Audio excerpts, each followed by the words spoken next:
What is up, guys? We are back for another Motivation Everything show where every single week at 7 p.m. Eastern Time, I go live bringing on an expert, bringing a ton of value to all of you. Today, I'm very excited for the guests that we have. We're going to be discussing authentic leadership with Calivin Richard. So without further ado, I'm going to intro Calivin. But while I'm doing that, I want to know who's live right now. Drop live below in the comments. Let me know who's tuning in. And if you really want to get bold, which I love it when you get bold, let us know where you're tuning in from. All right. Our special guest today, Calivin Richard, the founder and CEO of LIONHEART, a men's leadership and lifestyle coaching mastermind for ambitious, legacy-driven men of faith. Founder and CEO of Verus Fit Transformation Lab, Team Personal Training Studio. He has a master's degree in sports medicine from Georgia State University. He's a former strength and conditioning coach for the University of New Orleans. 25 plus years experience in sports medicine, strength and conditioning, and fitness coaching. He enjoys traveling, participating in Tough Mudders, other OCR races, basketball, football, and strength training. Help me welcome Calivin Richard. What's up, Pete? What's going on? What's up, Cody? Man, I'm just glad to have you on here, brother. I appreciate your time. I'm excited about this conversation with you where we get to dive deep on authentic leadership. But before we get to that, Calivin, tell us who you are, man. Tell us a little bit about your story. Yeah, man. So I am originally born and raised in New Orleans, Louisiana. I was the 4'7", 82-pound freshman in high school. I was the smallest guy around, literally in my school. I went to private school where we had uniforms. I couldn't fit adult clothes. So my pants were a little bit darker. My shirt had one pocket. Everybody else had two pockets. I was just a little runt. And so all I knew was to make myself bigger, I would speak louder than you. I'm going to be quick-witted with my tongue. I can tear you down in that kind of way. But in sports, I'm going to beat you. I'm going to beat you in that. I'm going to outwork you on the court, the field. I'm going to outwork in the classroom. I just wanted to win in everything to basically have that Napoleon complex and just want to conquer the world. It's kind of how I was. So my deficit is actually what built up my persona. It was exactly what I needed to become who I am today. A lot of times we don't want to look at those shortcomings, literally, no pun intended, shortcomings, was who I was. And so I never worked out until I got to college. I grew a foot through high school, got to college, started working out, and I gained grew 2 more inches and gained 50 pounds of muscles in my first 2 years. So I was 5'9", now I'm now 5'9", still not a giant, but a good long way from 4'7". And dunking the basketball, the fitness and strength and conditioning and sports performance training became something that I embodied, and I loved it. And so that was kind of where I started on that journey, where in health and wellness and strength and conditioning became part of what I do. And so that was, kind of what I did in college. Like I said, master's degree, moved back to New Orleans. Never thought I was moving back to New Orleans. I was gone for 8 years in school, and the position came up as the head strength and conditioning coach at University of New Orleans. So my at that time, fiance was there. My wife, Courtney, she was in New Orleans. We did a long distance thing from Atlanta to there. And next thing you know, I moved there, got there, took the strength coach job. Everything was great till Hurricane Katrina happened. Hurricane Katrina took everything, lost job, house, my wife's car, started brand new with 3 days worth of clothes for, at the time, me, my wife, and 2 kids. We got to Texas, been here for 15 years now, add another child to the mix. So that's kind of how I got to Texas. And so I get here, here's one of the things I coach and teach a lot is identity.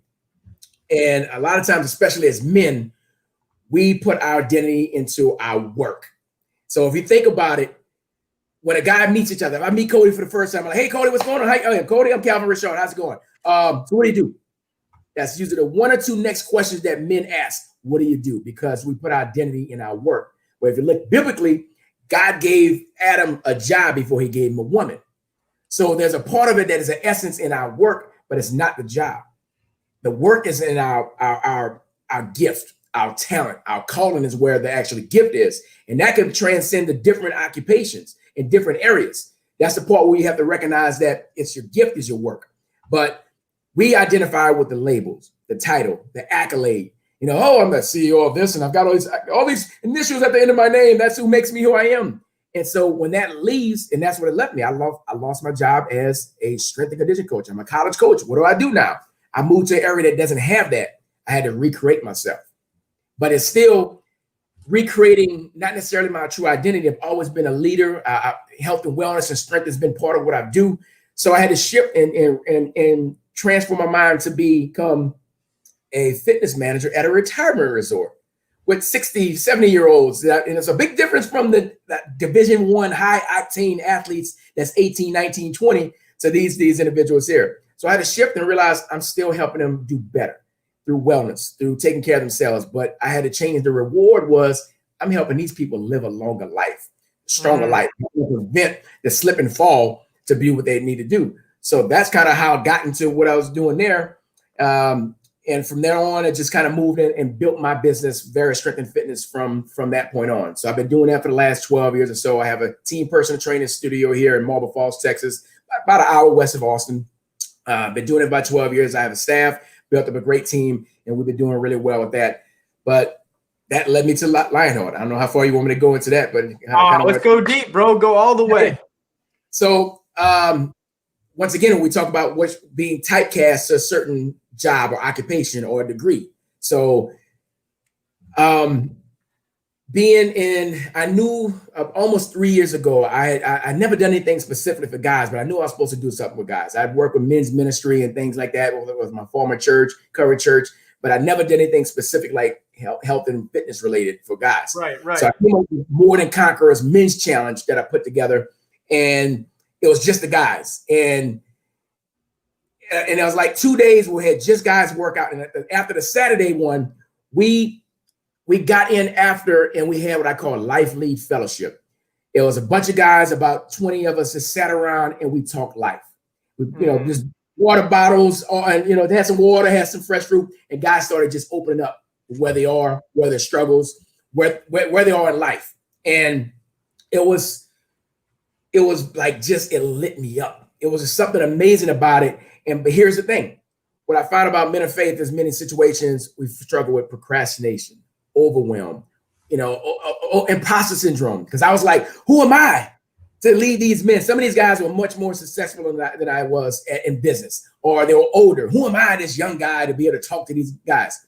And God gave me everything in every one of those sessions to be able to lead them. And it was like, I can do this for the rest of my life. How do I do it? So, I did another one the following year. And then here we are, come up to COVID. And this year, obviously, a lot of people, a lot of transitions and stresses. One of my long-term clients, business mentor, friend, good family friend, leader and staple in his community, a man of faith as well. And the stress of him having his staple business for the first time ever ran into some issues. And his restaurant was actually, in jeopardy of losing a staple in this community. And the stress behind it, not having a community to talk to or deal with it, he took his life. And the heartbreak from that was the kick in the nads to say, I've got to do this. Men like that need what God has given me to give.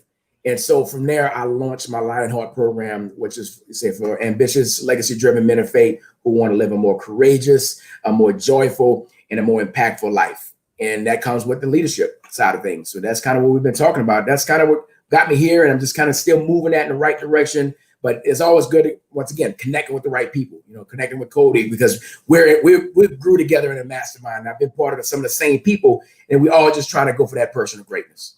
Absolutely. Becoming the best version of ourselves. Calvin, I have to say, I really like your LIONHEART, the brand, what you're all about, helping legacy-driven men of faith. And, you talked about, you went through a period of your life where you had to recreate yourself. Yes. And I've learned in life that when we want to step into greatness and we want to step into becoming the best version of ourselves and doing what God called us to do, you go through this recreating yourself process, this new identity that you step into. And I was hoping I could get you to dive more deep in that experience and that process you went through in your life. What is some advice that you would give to somebody else going through that exact same process right now? Well, be open to transitioning and recognizing that you're secure with who you are, your identity, your authentic personality, who you actually are. It's taking away the job, taking away the title, taking away any accolades that you have, and they're still you. Now, what are you often called upon? People usually come to you and say, Cody, man, I'm stuck with this. I'm coming to Cody. Man, this going on. I'm really looking for this situation. I'm coming to Cody. Like, wait, what's going on? Why is everybody coming to me for the same kind of stuff? Because you have a natural gift and you're drawn to it. People are just drawn to you for certain things. So whether you're an accountant and all of a sudden, I've been an accountant for 20 years. I love accounting. I'm doing accounting. All of a sudden, QuickBooks comes up with this new technology and it has QuickBooks accounting. Accounting becomes obsolete. What do you do? And that's the question we need to ask ourselves sometimes. What is it that I've been doing so far? What happens if it becomes obsolete? What do I do now? What if, because this literally has happened for some people through this year. You know, business have been shut down. There's certain things, if you're a bar owner, you know, for some folks, gym owners, whatever it may be, there's a lot of businesses that close the doors forever. Who do you become now? So you go back and see, what is it I've always done? I've always been a leader. I've always been somebody who did counsel. Like I just been want to give really good advice. And so not only, but I've also poured into it. You know, I've did 8 years of school, $80,000 worth of school loans, lots of money to go to school. And I've got a degree that like most people don't use. Like 27% of the people who have a degree, they don't use their degree. 27% are the only ones that use it. That's it. Frightening statistic. Very, very crazy. But we're still pushing folks to go do that. This is a new age. This is a new, there's a new age of things, how it's changed. And it's about the information. But at the same time, I look at the money that I spent on education in the last 10 years, the money I spent on coaching and masterminds and the books and the podcasts and the seminars and whatever it is to go to learn. I have gotten another degree in leadership, in life mastery. So I poured into that. So I had the same elements of having another degree in there because I poured into that education. Same amount of money, basically. Oh, well, actually less because, you know, they're raping and pillaging in the universities typically. But, you know, put in the money and put in the time. So I know what I've become. So it's part of who I've been. And then at the same time, I amplified it by getting the education to push it behind it. That information I learned became mine. I took it and filtered it through where I want to go and move it forward. So you take who you are and no matter where the setting is. And I think that's one of the things about being exactly who you're in, knowing your identity and being an authentic leader. It doesn't change in the location. It doesn't change in the environment. So for me, the guy you see right now is the same guy you're going to see at church, the same guy you're going to see at the studio, the same guy you're going to see in a grocery store, the same guy on a football. I might be a little more intense on a football field or in a gym. I'll be a little more intense, but I'm the same person. So whereas some people try to make this separation, here I am at work, here I am at home, here I am in a community. Why don't you just be the same person everywhere? And that's kind of the part of being true to your identity, being true to who you are as a leader, as a person, as an individual. That should transcend the setting. It should transcend the environment that you're in, the same person. Now I don't have to worry about, who am I supposed to be on right now? Am I at home? You know, I'm the nicest guy at work, but I come home and I talk down to my kids and my wife and kick my dog. You know, that don't work. I hope you don't kick your dog. I don't kick my dog. That was lovely. Dude, I love that, man. And when you step into being your authentic self, you should be able to be that authentic self anywhere that you go. And I think people almost get lost when they're not their authentic self in these identities that they create that aren't even who they are. Exactly. And, you know, I tell people we model success. There's people who have gone before us that have done great things in the areas that we want to go into. And that's amazing. I don't want to become exactly that person. I was listening to a buddy of mine who was just watching a bunch of Eric Thomas, just watching E.T. Next thing you know, he realized he sounded just like him. Like, wait, ooh. You know, he called himself, listen to me. You know, if you want, and they had the same mannerisms, like, that's great. Thank God it's Monday. What up? Sorry, I had to. You know, Dad, you used to wear suits. Now you got to have the hat, the ball cap, and the hoodie because you want to be like E.T. So there's a part of it we model their style, but you got to put it into what you need to do. Make your own style. You know what I'm saying? So I think one exercise I teach with my with my LIONHEART guys is Voltron. I'm dating myself. This might be a little bit before your time there, Cody. I don't know if you know the cartoon Voltron. So it goes back, and it just so happens to be lions. It's 5 lion robots that this alien, they come together to make, it's 5 robots that make Voltron.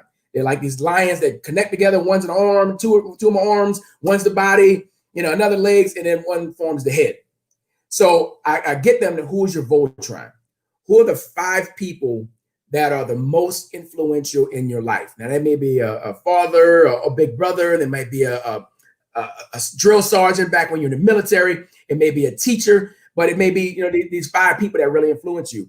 And so, like for me, it's Miles Monroe, it's my pastor, it's Brendan Burchard, Brian Grasso. There are certain people that they make up the essence of who I want to be if I put them all together.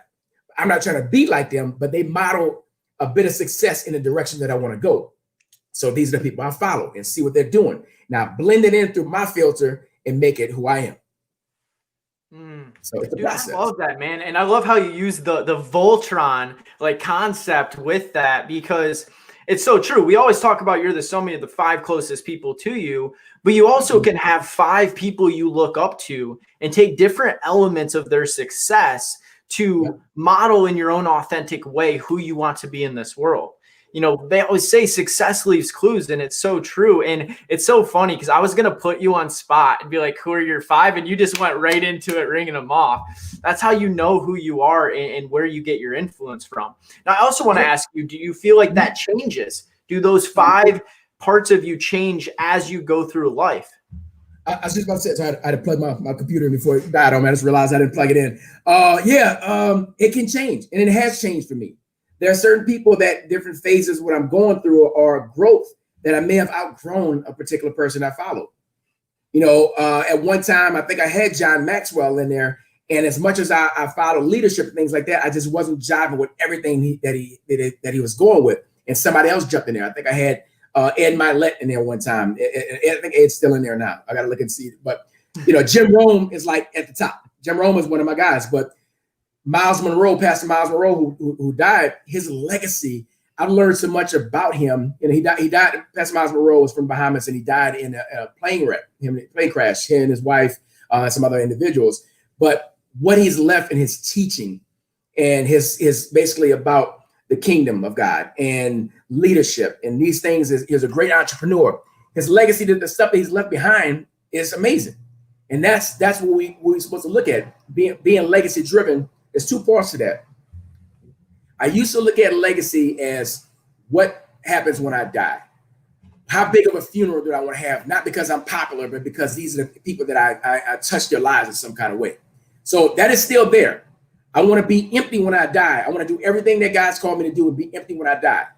But there's another part of legacy is every moment.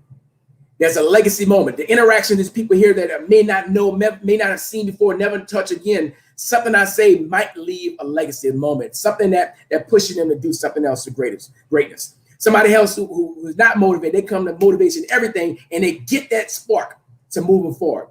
That's a legacy moment. One time I just go to the grocery store and I say hello and use the lady's name. How are you doing? I'm going to give them a jerk break. I don't know if there were 7 jerks right before me. Let me not be the 8th. So I'm going to step in here and let me use their name. Let me be pleasant. Let me just change the atmosphere and give them something different. So that's a part of the legacy as well. So it's every moment, because I don't know if I'm going to see that person ever again. They may move away, they may do something, but if something I can do, one of my goals is pretty witty and humor. So one of my goals is make somebody smile every day. And if I work hard enough, I'll make them laugh. And so if I'm doing that, I'm looking for opportunities, but now it just comes natural for me to do that. So lone part of that is saying what legacy is, but yes, those 5 people can fluctuate and change as you grow, as you change, as your mission may shift and at some point in time to the things that you know that you're called to do. And it may be another person that comes in that, oh, now I have this new coach or new situation. Now this comes in, it'll be the next person. I love that, Calvin. That's fire. You know, for somebody that's maybe struggling stepping into that authentic version of themselves, what advice would you give them? Did you ever struggle with that? You know, because I know a lot of people, and I know Chanel, we had someone comment, she's actually in my Motivation Everything Club. I'm learning it's okay to be my authentic self, she said. What advice would you give to Chanel? Yeah, it's really being comfortable with who God you created you to be, how he created you, flaws and all. Because even as one of our mentors, you know, Nicholas always says, turn your mess into your message. It's part of it. Your flaws and your scars and the things that you're going through, your battle wounds, the stuff that you're going through, your insecurities is exactly what's going to attract that person who's supposed to be working with you or doing life with you.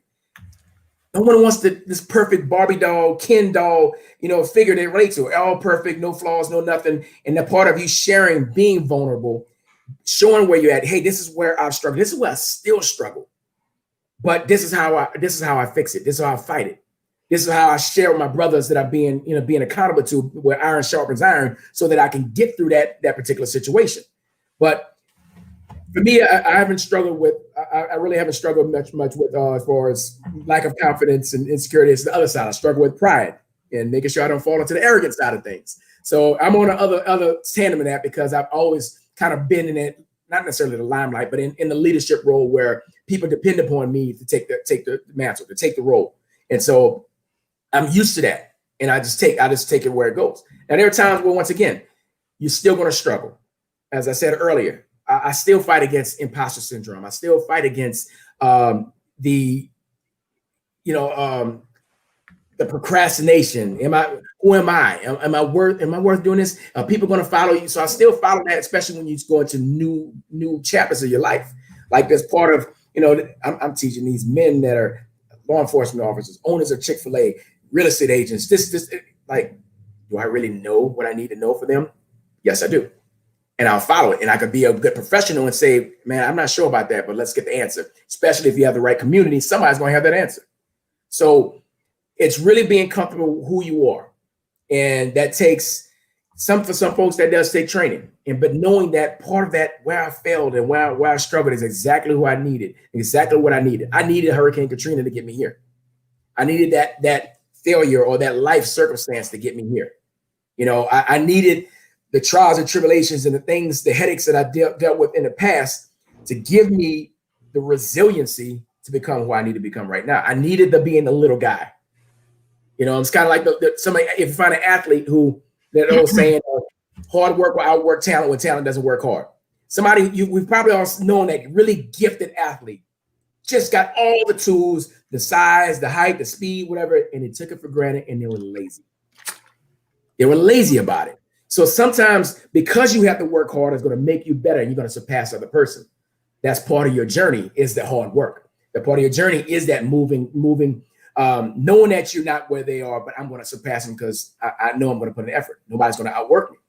But having that balance of it, I'm going to do the work to get there, to have that flow in my life where it all just falls in place.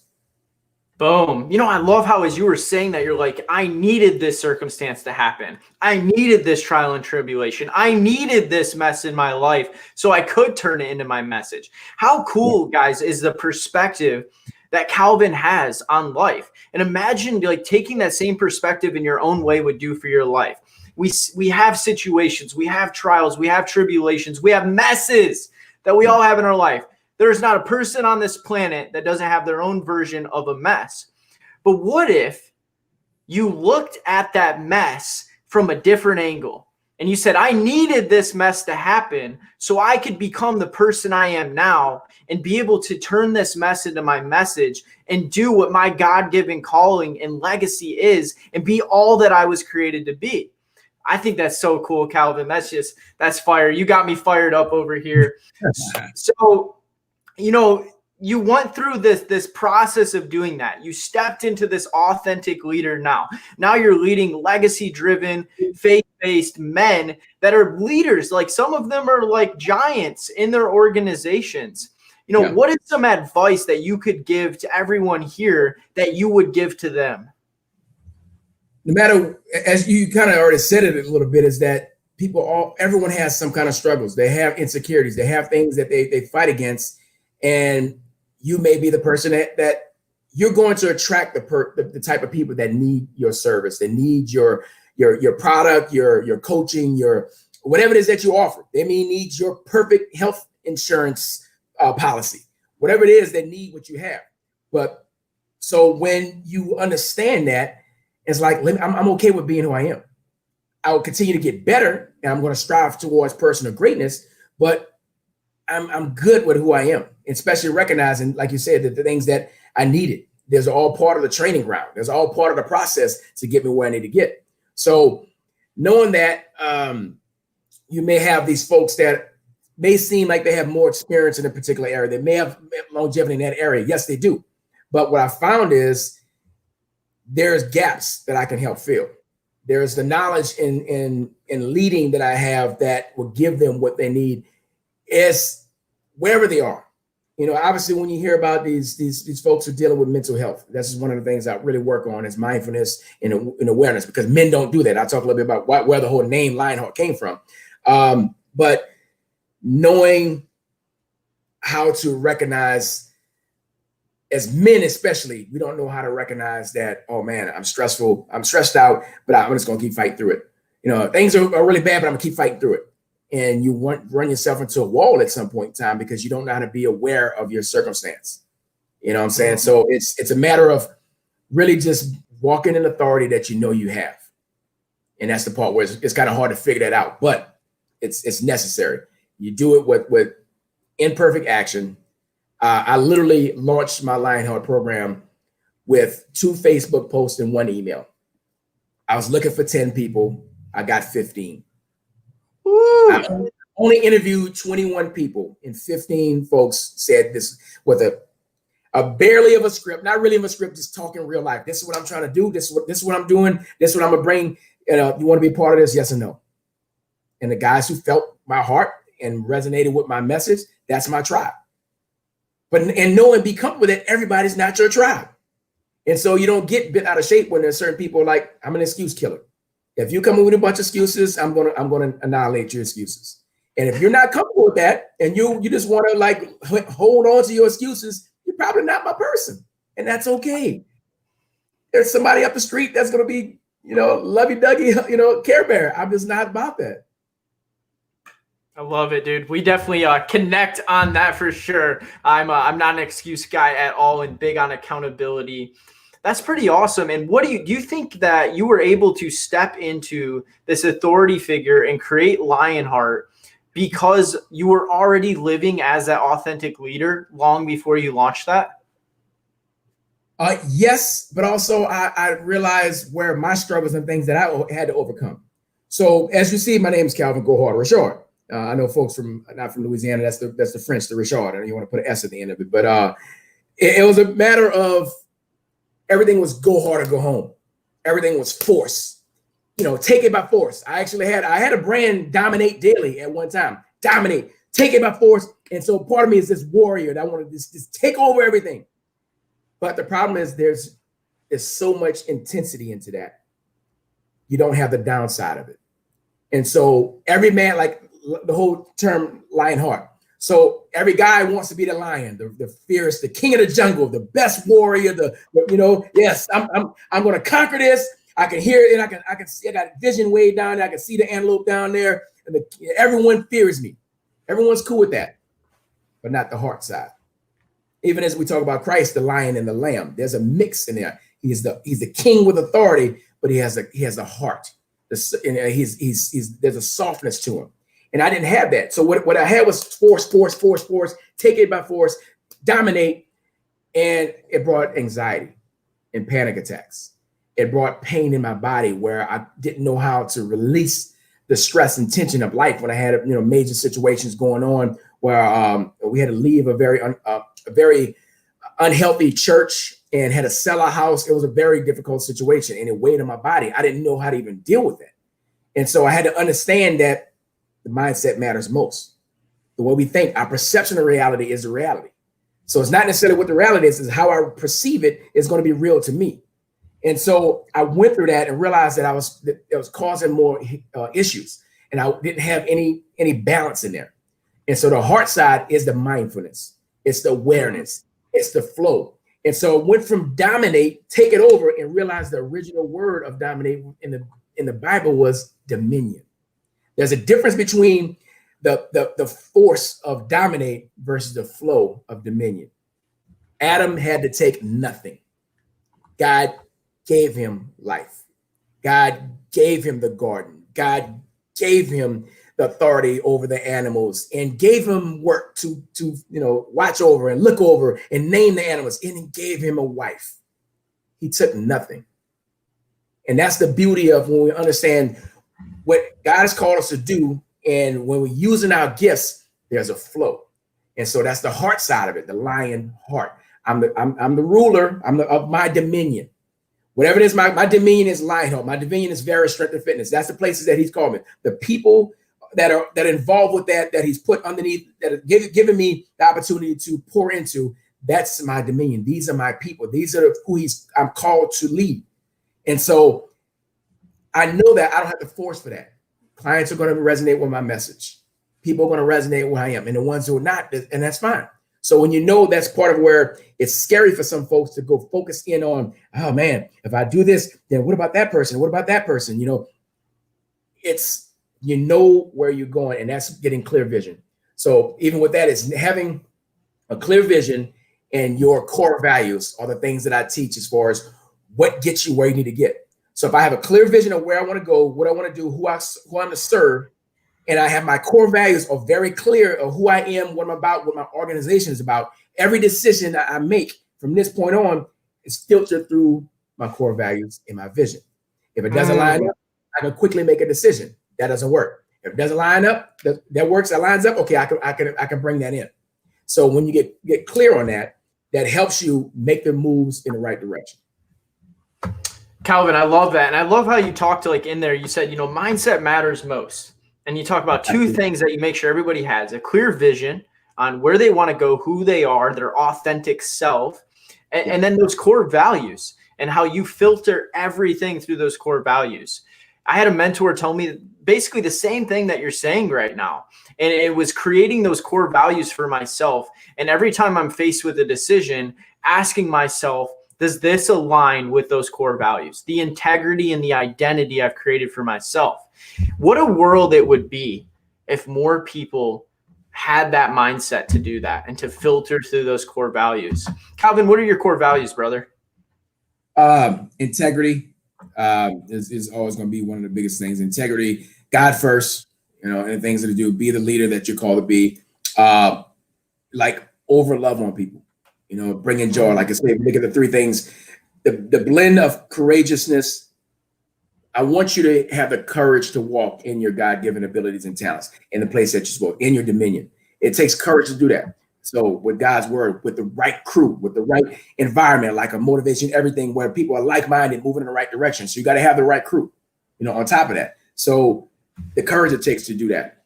Then we're talking about the joyfulness. I'm gifted with witty humor, so I'm going to make people laugh, and I'm going to do that.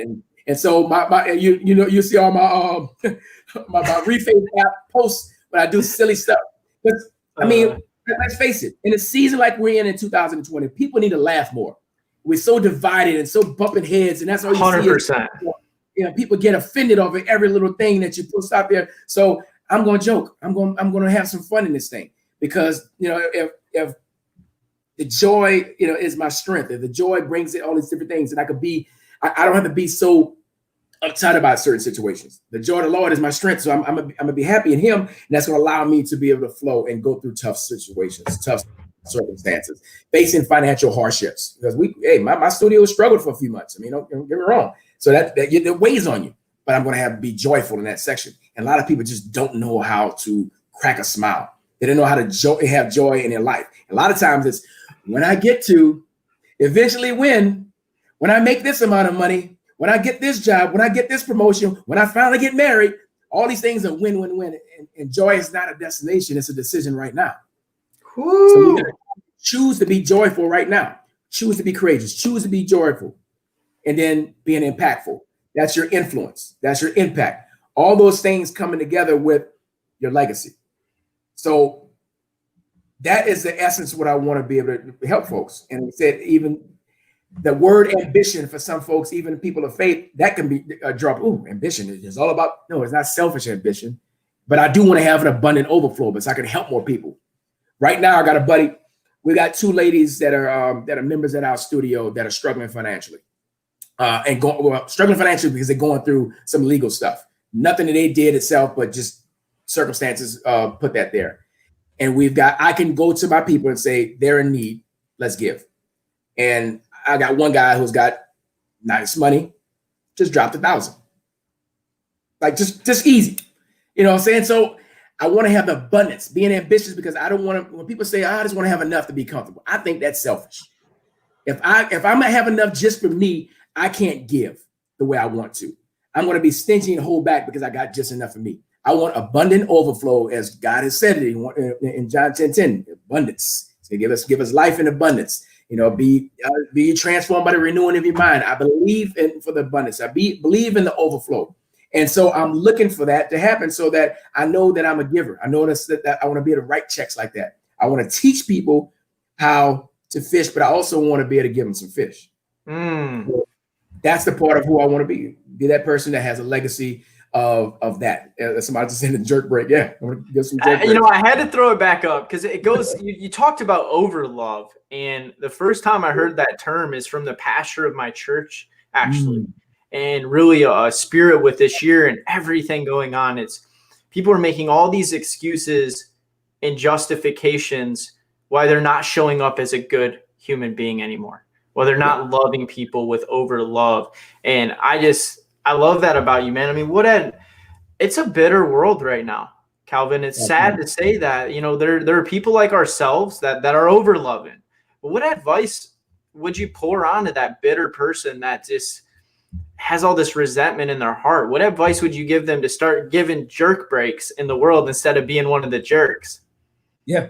Well, one of the biggest things I found is that when whatever you're suffering with yourself or whatever you're struggling with, if you fight that exact opposite by pouring into someone else in the same way, you get through it. So for instance, if you feel lonely, like there's a lot of isolation going on, I need someone to help me. You go out and serve someone, or serve a place. You go any way you can go out and serve your community, it's going to bring you more joy.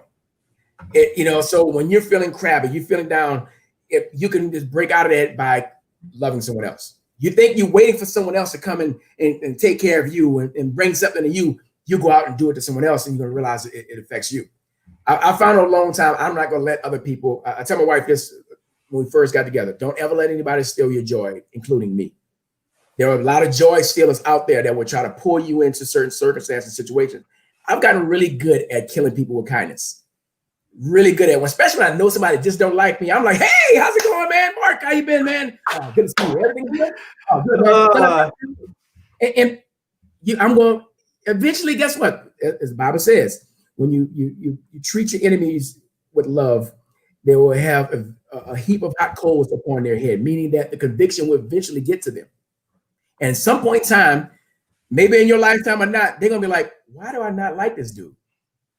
What is it? Why don't I don't even know why I don't like him. I'm just doing it because I've been not liking him for a long time. But I don't even understand why I don't like him. And they can break out of it. So killing people with kindness is proven to work. Instead of, obviously, like we already know, that coming back and fighting against them, that don't work. So it makes things worse. Yeah, make it way worse. So how about I just be the person, take the high ground, and I'm gonna love on you anyway. I'm gonna still. I had a lady just recently. I realized that her and her son both unfriended me on Facebook. It was funny because I have no idea. At least give me an idea why. But I saw her out in public and I hadn't seen her in a while. And I passed by. I was like, "Hey, how you doing? Oh, how's it going?" And it's like, what? I'm just making sure he still knew me. I'm just making sure he still, we were good because I got unfriended. And I know what happened because I know I didn't do it. Oh, did I do it? No way. That's all right. Just checking on you, but good to see you anyway. Like whatever your views are, don't let Facebook change your world and change the fact that you're still supposed to call yourself a Christian. Oh, well, I'm curious. I know there's a few people on the live right now. Are you guys a joy killer or are you a joy giver? Let us know in the comment section below. Even if you're watching the replay, I'm curious. do you truly feel that you're someone that no matter what kills them with kindness and is always over loving on people? Or do you maybe, struggle with that a little bit? And maybe you're the person that's showing up being the joy killer to others. I made it a point, much like you, Calvin, to first of all, take extreme ownership of Cody and my identity and being my authentic self. And I truly, you don't know what people are going through too. I keep in mind always, every person I ever meet, I'm just going to love on them. I'm going to be nice to them. I'm going to say hi. I'm going to ask how their day's going, because you don't even know what that means for somebody. I don't know about you, man, but I've had some bad days in my life. We've all had some bad days. And one person being kind to me out of nowhere can change that entire day. And it's just so, like, that's something that doesn't cost us anything. Nope. It's a little humility. Just a little let go of your pride, let go of your ego, and this, and share what you have. You know what I'm saying? And recognize also you may typically be that joy pusher. I like something I call I'm a hope dealer. You may be normally a hope dealer out there in the world, but circumstances of COVID, circumstances of life right now, sickness, illness, whatever it is, can get you out of your game. And where you normally are that person that brings it, you may have been struggling through that. And just recognizing, like, man, I really haven't been who I said I am. I really not holding that standard of joy and courage that I said I am. I know there's people watching me. There's people looking up to me. One of my friends was just talking about her son, just 4-year-old son, repeating everything she was saying that she shouldn't have said. It's like, you gotta watch everything. The boy is so smart. He's going to catch every single thing that you say, good, bad, and ugly. So we have to pay attention to, hey, I need to suck this up right now because there are people that I'm supposed to lead. I can't respond in the wrong way right now. And I take that, social media, you got to be careful with that too. If I find myself, somebody says something stupid, and I'm like, replying like that, okay, I'm not in the right mode. I'm not in the right mode right now. I'm in a poor state for me to respond. Let me sleep on this, come back tomorrow, and then I'm going to respond. I'm so glad you brought that up. Let's talk about that for a minute. I think by nature, we tend to want to be reactive, right? Mm-hmm. Someone says something we don't like. Someone does something we don't like. There is an inner instinct to react to that. And I love what you said about almost putting a pause on it, to making sure that you're in a clear thinking state, especially in emotion, before you respond. I put a pause on this moment to talk about that because I think it's a really cool point to make to everyone that's watching this and watches the replay is be really careful with how you react to people and how you respond. And I know for me, when someone sends me something I don't like, much like Calvin, I'm not going to lie. I find myself about paragraph deep and I'm like, what am I doing? And almost, right. I will admit, writing that paragraph makes me feel a little better, but then I delete it and I take time and I make sure that my emotions settle. I'm in clarity of thought before I respond to it. That old saying that mom used to say, don't say anything nice unless you got something, or, if you don't have anything nice to say, don't say anything at all. That's so true. It's so crazy. And what a world it would be if we all learned how to be less reactive. Yep. I mean, you said it already. It's part of recognizing that I don't need to personalize this because I don't know what they're going through. So literally a simple, just fun post. I had a lady take offense and take jabs at my character. And I'm sitting there going, are you lost your mind? And I wanted to okay. So I addressed it respectfully, but I got my point across of how I needed to respectfully check it. And some folks even came and like, why would you even say that about him? And they just went back and fight. I'm like, I don't need you to fight for me. But I went back and gave a really nice, clear explanation but it was something she dealt with back because when I was 13 years old, this one, so you personalized it. You made it about you. You made it all about you, and it wasn't about you. It wasn't about you to go into that, but you personalized something that was so off from the post itself, but you personalized and made it a different way. I mean, in your efforts to be a leader, I'm like first of all, I've been a leader. I lead the people that guys call me. You may not be that person, and that's okay.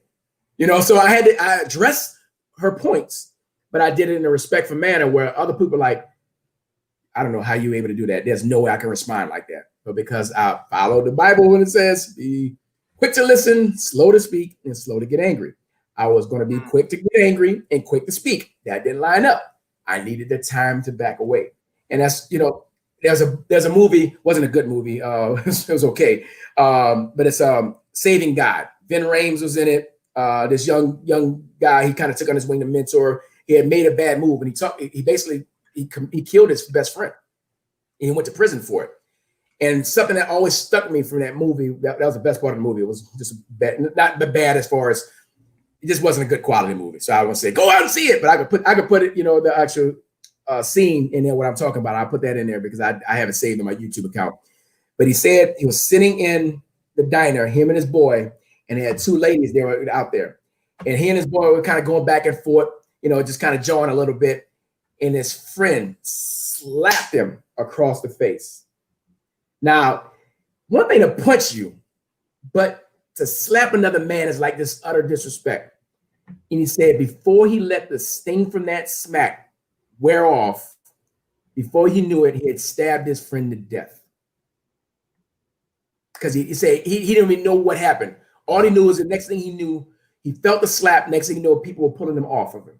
He had a knife. He ran just that quick because he reacted. He said, if I would have just waited 10 seconds to let the sting of that smack wear off, my best friend would still be here and I would have never went to prison. I was like, whew, that was a message there. To instinctively react. And we may not have a switchblade on us, but we have a tongue, which is, they say it's like a knife. It's fiery. We can react. And I'm witty. I usually have, when you say something, I typically have 3 to 4 to 5 comments that I can come back ready to go. So that's where temperance comes in. Is like, I know what I can do and what I can say, but let me hold back and not do it. And it's hard sometimes. I'm like, you don't see me do it, but inside I'm going, because I want to say something and I can't say something because I'm going to destroy my witness right now if I say what I want to say. All of them. Because I will read your rights. That's what I was. I didn't get saved until I was 24 years old. So before that, I would cuss you. I was louder than you. I had a foul mouth all the time. And so I used my language to make me bigger. And so I'll talk about your mama better than anybody else. I'm gonna down you. I had a way of doing it. So that was my way of equalizing the size or fighting against my own insecurity about my own size. I'm going to talk you down. You want to beat me. I'm going to win playing the dozens. I'm going to talk about your mama, your grandmother, your daughter. I'm going to talk about that mole on your forehead. I'm going to get it. So that's what I was. And I got to fight against who I was because that flesh man is still there and ready to go. Guns blazing. I love it. And it's crazy is, to whom much is given, much is tested. And to step into being an authentic leader, I think that naturally, if your character isn't attacked at some times, you're not doing it right. Because to whom much is given, much is tested. And people are going to try your character. People are going to say things that have no context just because they want to bring you down to their level. They want you to react. I've learned in life that power, you choose who you give it to. And I'm very tunnel visioned. And there are certain people that could give me constructive feedback that would hit hard for sure. But everyone else outside of those people, I know who I am. I'm confident in who I am. And I think that comes with being an authentic leader. But since we went to this point, I'd also like to share with the audience, sometimes the things people say to you, especially the negative things, is often a reflection of what they're dealing with inside. And that took me years to actually understand what that means and to understand that, the person that was like attacking your integrity, it more was saying more about them than it ever was about you. And you talk about killing them with kindness and overjoy. I'll never forget, I had a speaking engagement that was being broadcasted to like over 30 countries, like over in the Philippines, different countries, stuff over there. I had a close friend attack my character, Calvin. It hurt, man. I struggled. Like, it really just telling me that I'm not worthy. I don't deserve the right to be a leader, to talk to those people, to inspire them, bringing up things about my past and just attacking me, man.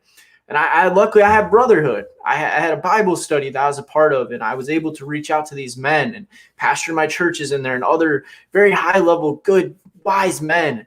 And they poured into me and told me, who much is given, as much is tested, And they said, you know what you need to do? Go back and love him. Take extreme ownership. Say, it's completely okay that you feel that way, man. And I still love you, brother. And I went and did that. And I killed him with kindness. And it went full circle to find out it had nothing to do with me. He was struggling with emotions in his own life and problems and things he was dealing with. And he took it out on me. And it actually brought to a conversation where I got to serve my friend and I got to help him. And instead of being reactive and ruining a friendship and F you and this and that, I took a whole different route, and the outcome was completely different because of it. That, my friends, is what overlove can do. And I'm glad that we went down this rabbit hole during this, because that's such a cool topic nobody talks about. It's really good to recognize that, because especially somebody who normally acts a certain way and then all of a sudden they act out of character. That's not the typical person. Give somebody a day off. Give them a pass. That's not how they normally are. So I'm not going to take that to heart. If they're like on point 90% of the time, there's one day that it is off kilter, like something else is going on. And like I say, you never know what else someone else is going through, what's going on in life. And when they're talking like that, it's a mirror. They're looking at a mirror. They're talking about what's going on themselves. Somebody else is talking them down, and now they've got this crab mentality. They want to bring you down along with them. So that's, like I said, having a confidence when you're secure in who you are. And I kind of have this pact with myself, and it's not, like I say, out of arrogance or anything like that. I believe I want to do the best to serve people. I'm not going to purposely do you wrong. I may make a mistake and do something wrong, but I'm not going to purposely do something wrong to you. I'm a likable person. If you don't like me, it's your fault. That's just how I am. It's your fault. If you don't like me, it's your fault. I'm sorry. Now, I will look and dig if I made a mistake and I've done something. Don't get me wrong. I'm going to take ownership if I made a mistake and I've done something wrong to that. But in the general sense, you don't like me because I'm loud, or because I'm secure in who I am, and that's who I'm going to be. So I'm going to love you. I'm going to serve you. I'm going to do whatever it is. But if you don't like me, that's probably something that's going on with you, and I'm okay with that. And so balance that out with always still examining myself, make sure I'm not doing something specifically to do something wrong. But outside of that, for the most part, yeah, I'm okay with not everybody liking me. I'm not everybody's person. And that's your vibe attracts your tribe, right? And not everybody is going to like you. And what's interesting is, I think it's a good point just to segue and draw out this key point of what he just touched on. Guys, not everybody is going to like you, and it's okay. And I think that when you're able to get over that hurdle, when you actually are able to get over that hump in life of feeling like you need everybody's approval, man, you want to talk about freedom and weight lifted off your shoulders. The reason I'm bringing this up is I talk to so many people, and I'm sure you do too, Calvin. And they want to have influence. They want to be an authentic leader, but they're so scared of what other people think about them or are going to think about them. Maybe they're not even doing it yet, but they're just so scared of the what if that they never do it. And that is big in content creation and in the space both me or you are in, and influencing people as a leader, especially in the digital world. Yeah. You cannot have the mentality of caring what everybody thinks about you, because your vibe's going to attract your tribe. What you're going to do is you're going to be your authentic self. You're going to show up like Calvin Go Hard Richard is going to show up the way Calvin Go Hard Richard shows up. And either I'm going to like Calvin or I'm not going to like Calvin. But either way, Calvin doesn't care, because Calvin knows he's so confident in who he is. He's going to attract the right people into his life to be the authentic leader he is. And I'll even go one step further to say it should be that way. Not everybody should like Cody Cottle. There's going to be people that vibe with you way more than me, bro. Your personality, everything about you, your strengths, your weaknesses. They're like, man, I did Calvin. That's the leader I want to follow. Cody, I'm not really sure about that guy. Cool, bro. Your vibe attracts your tribe. Yep. And vice versa. It's going to be the other way around. And just like somebody's going to say, motivation, everything. I don't need motivation. I'm motivated myself. I don't need to do it. Being a tribe. That's somebody, and you could go, oh my gosh, why doesn't he want to be motivated by me? I'm a really motivated person, and why would you? That's not your person. How many times you go to a conference and there may be 5 speakers? But one or two, you like, this is life changing. This is. I'm looking them up. I'm following them on social media. I'm taking more notes because I vibe with them. But the other 2-3 guys, you're like, nah, it was good, but it wasn't that didn't resonate with me. There's times I'm sitting there going like, I'm teary-eyed because this dude is like speaking to my soul. He just punched me in the soul with his message. This is what I needed to hear. I'm all in. I'm here. We here. But other ones, and that's okay because you're not gonna vibe with everybody. And here's a part, even something you mentioned earlier. It's real easy for us to know if you walk in integrity. You're gonna take ownership about certain things, and you have a certain code that you live by, and you can easily try to project that on someone else. Let me give you an example. My wife, I remember years ago, several times this has happened where someone has done her wrong. Now, my wife is similar to me. She's not going to purposely just be vindictive towards you. And I remember her saying, I don't know why she would do that to me. I would never do that to her. So look through our lens and expect people to do the right thing because you're doing the right thing, and you set yourself up for failure. Knowing that everybody is not going to operate like that. There are jerks out there. There are people who are going to try to take advantage of you. There are going to be people who are going to do you wrong. And just because you're the person who is doing your best to do best by these other people doesn't mean that other people will do that. People will take advantage of you. They will try to, but you don't be offended by it because I didn't try to take advantage of them. Why would they do that to me? That's total different things.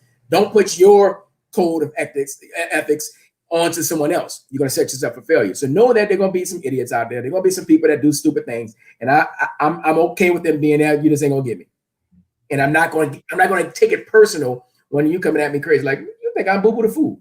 I'm not. I was born at night, but not last night. It's okay.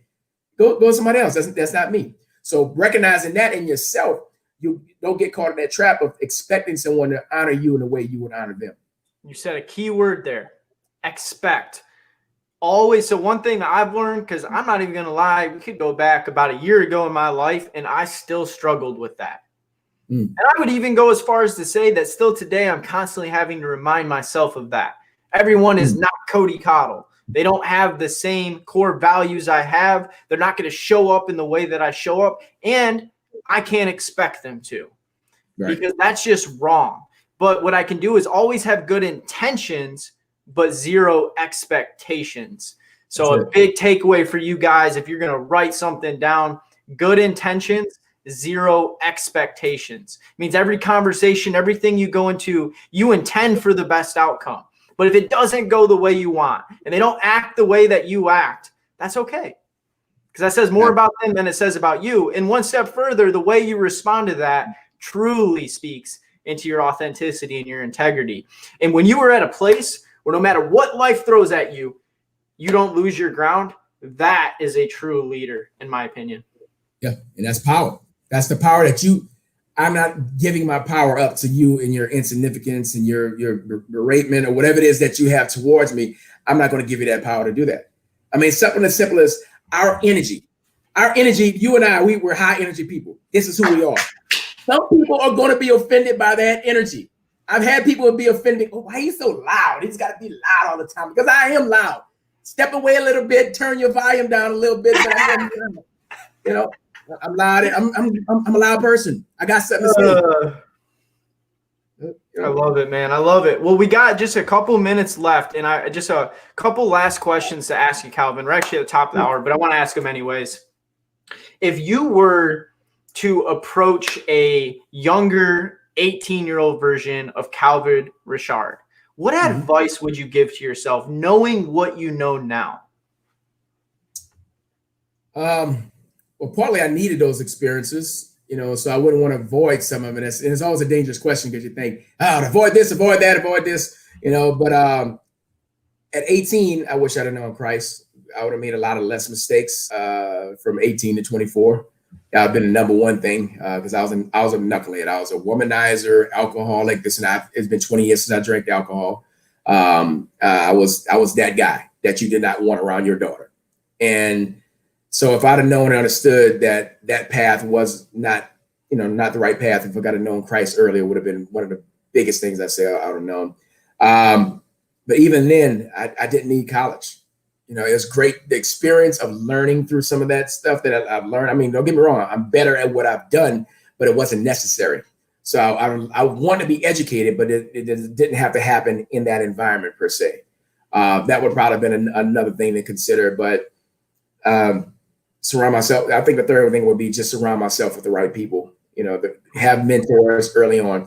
Pretty much up until that point, my dad was kind of like my only mentor. Was a very wise man, but there's certain things that he couldn't teach me about entrepreneurship. Certain things he couldn't teach me. It was almost rich dad, poor dad kind of situation. My dad, and it wasn't like, once again, it wasn't poor. We did okay, we did well, but it wasn't anything he could teach me about entrepreneurship, growth at this level that I want to go to. So I think those would be some really good things that I would want to and slow down, not try to get it all, make it all happen, force it at the time. Those would probably be some elements I wish I would have known.